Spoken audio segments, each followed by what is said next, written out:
ఈ కార్యక్రమం చేస్తున్నాం.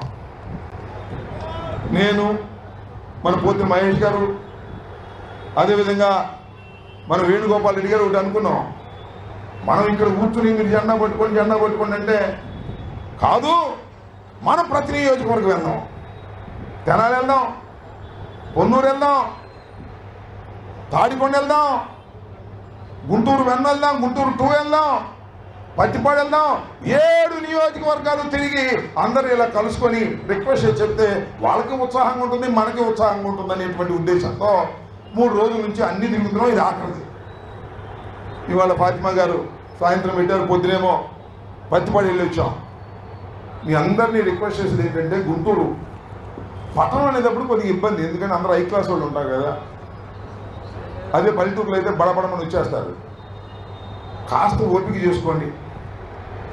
మహిళలు, పెద్దలు, మన పార్టీలో ఉన్న కార్పొరేటర్లు, అదేవిధంగా డివిజన్ అధ్యక్షులు కాస్త ఓపిక చేసుకొని రేపు 4వ తారీఖున పెద్ద ఎత్తున వచ్చి మన కలెక్టరేట్ ముందు ధర్నా చౌక్లాగా ఉంటుంది కదా, అక్కడ టెంట్ వేస్తాం. 4 మాటలు విని నేను, ఫాతిమా గారు, పోతిన మహేష్ గారు, మన వేణు గారు అందరం కూర్చుందాం.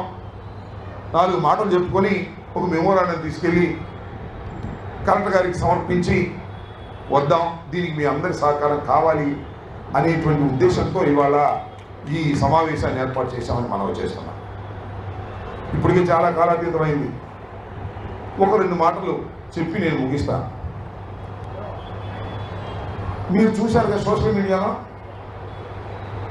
అరికాళ్ళ మీద ఎరగొట్టేశారు పోలీసులు, 2 సిఐలు తెనాలిలో నడి రోడ్డు మీద అన్యాయంగా అక్రమంగా ఎరగొట్టేశారంతే.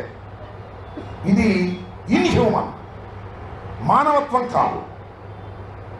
పోలీసులు ఎరగొట్టడం మొదలైతే ఎవరిని ఆపుతారండి? ఇంకా ఎవరిని కొడతారు? ఇంకా కనపడ్డానే కొడతారు.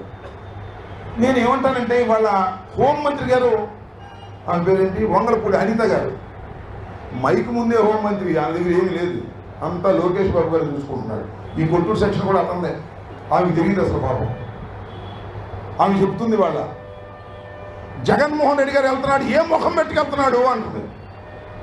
వాళ్ళు రౌడీలు, వాళ్ళు గంజాయి తాగుతున్నారు, వాళ్ళ మీద కేసులు ఉన్నాయి అంటే ఏంటనే ఉద్దేశం? గంజాయి తాగినోడిని, కేసులు ఉన్నోడిని ఎరగొట్టేమనే చట్టం అంగీకరిస్తా? కోర్టు ఎందుకు? ఇంకా న్యాయస్థానాలు ఎందుకు? పోలీసులే పోలీస్ స్టేషన్లో పెట్టి ఎరగొట్టేస్తే పోలా? న్యాయస్థానాలు అవసరం లేక వాళ్ళ ఉద్దేశం ప్రకారం, హోంమంత్రి గారి ఉద్దేశం ప్రకారం, పోలీసుల ఉద్దేశం ప్రకారం ఇక న్యాయస్థానాలు అవసరం లేదు.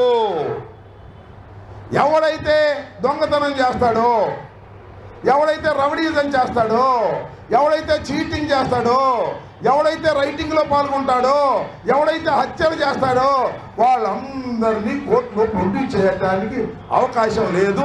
ఇక పోలీస్ స్టేషన్ తీసుకొచ్చి ఎరగొట్టి పారేటువంటి ఒక కొత్త చట్టాన్ని ఈ మైక్ ముందు హోంమంత్రి గారు మాట్లాడుతున్నది ఏమని అడుగుతున్నా.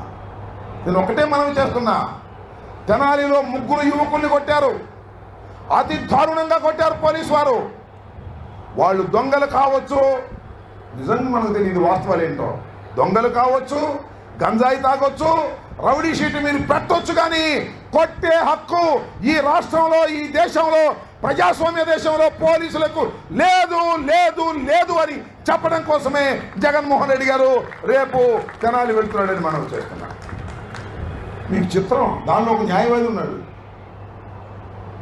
ఆ దెబ్బలు తిన్నోళ్ళు న్యాయవాది ఉన్నాడండి, చదువుకున్నాడు, BL పాస్ అయిన వాడు. ఆ న్యాయవాదిని కూడా కొట్టేశారు పోలీసులు. Heavy flow messing with your plans? Noah's got you covered. It's 4 times more absorbent, lasts up to 10 hours with 360-degree protection, and has the softest top layer. So you can just slip it on and go about your day stress-free. For those who seek more, wander through Diriyah, where history meets modern charm. Feel the pulse of historic Jeddah, alive with culture. Slow down time in the shifting dunes and dare to embrace the adventures ahead.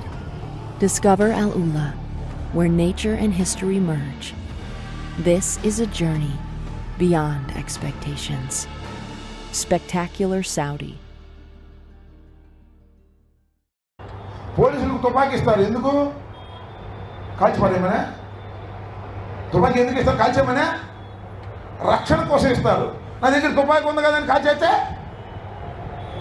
నా దగ్గర లాఠీ ఉంది కదా అని కొట్టేస్తే, నా దగ్గర lockup ఉంది కదా అని అన్నను పెట్టేస్తే ధర్మమేనా అని అడుగుతా ఉన్నా. ఇది ధర్మం కాదు, ఒక అరాచకమైన పాలన. మీరి ప్రవర్తిస్తున్నటువంటి పోలీసుల మీద ప్రజా సంఘాలు తిరుగుబాటు చేయాల్సినటువంటి పరిస్థితి ఏర్పడుతుందని మనం చేస్తున్నాం. ఎన్ని కేసులు అండి? మన మీద కూడా కేసులు పెడుతున్నారు. ఎంత దుర్మార్గం అండి. పిన్నెల రామకృష్ణారెడ్డి గారి మీద ఓసారి జైలుకి వెళ్ళాడు, నెల 15 రోజులు ఉన్నాడు, బయటకు వచ్చాడు, మళ్ళీ ఆయన మీద మరో కేసు పెట్టారు.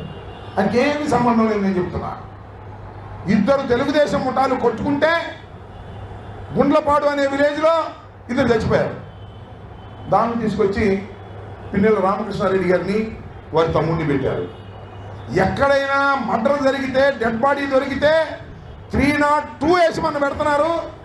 దొరకపోతేనేమో 307 వేసి మనం పెట్టి లోపలేస్తున్నారు. నందిగం సురేష్ లోపలేశారు. 307 అంట, చంపడానికి ప్రయత్నం చేశాడంట. ఈ రకంగా అతి దారుణంగా పోలీసు వ్యవస్థను ఉపయోగించుకునే కార్యక్రమం ఇవాళ తెలుగుదేశం పార్టీ చేస్తుంది. మళ్ళా అంటుంది హోంమంత్రి గారు, డాక్టర్ సుధాకర్ని మీరు కొట్టలేదా? మేము ముందు వచ్చాం, ఏం అన్యాయం ఇది అంటే మీరు కొట్టారు కాబట్టి మేము కొడతామంటే ఏంటిది? నాకు అర్థం కాలేదు. దుర్మార్గమైన రాజకీయం కాదా?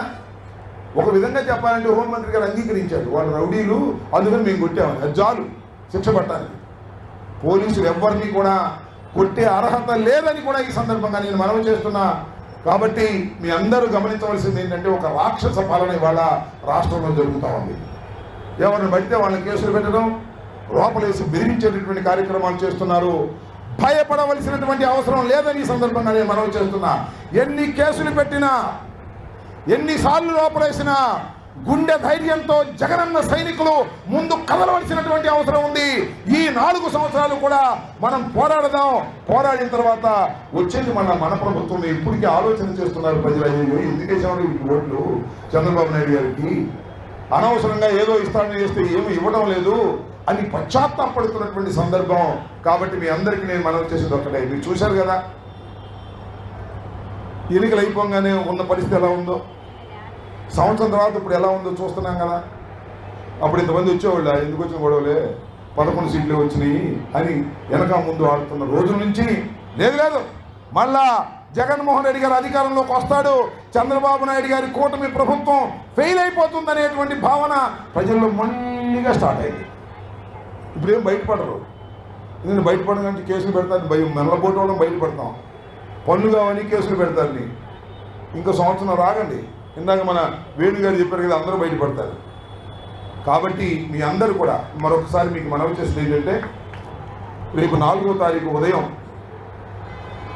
10 గంటలకి మనం కలెక్టరేట్కి పెద్ద ఎత్తున మీరు రావాలని, వచ్చి ఆ కార్యక్రమంలో పాల్గొని విజయవంతం చేసి, శభాష్ వైఎస్ఆర్ కాంగ్రెస్ పార్టీ బ్రహ్మాండంగా ప్రజా పోరాటాలు చేస్తుంది అని ప్రజలు అనుకోవాలి. చంద్రబాబు నాయుడు గారి ప్రభుత్వం, కూటమి ప్రభుత్వం, అరే జనం బ్రహ్మాండంగా వస్తున్నారా, వీళ్ళకి మనకి నూకలు చెల్లిపోతాయి, అందువల్ల మళ్ళీ మనం హామీలను అమలు చేయాలనేటువంటి జ్ఞానం వారికి కలిగే విధంగా రేపు జరగబోయేటటువంటి కార్యక్రమం వారు కనువింపు కావాలని, రేపు జరగబోయే వెన్నుపోటు దినాన్ని మనం చాలా సీరియస్గా తీసుకొని విజయవంతం చేసే కార్యక్రమం చేయాలని మిమ్మల్ని అందరినీ హృదయపూర్వకంగా కోరుకుంటూ, ఫాతిమా గారి నాయకత్వంలో పెద్ద ఎత్తున మీరు కథలు రావాలి.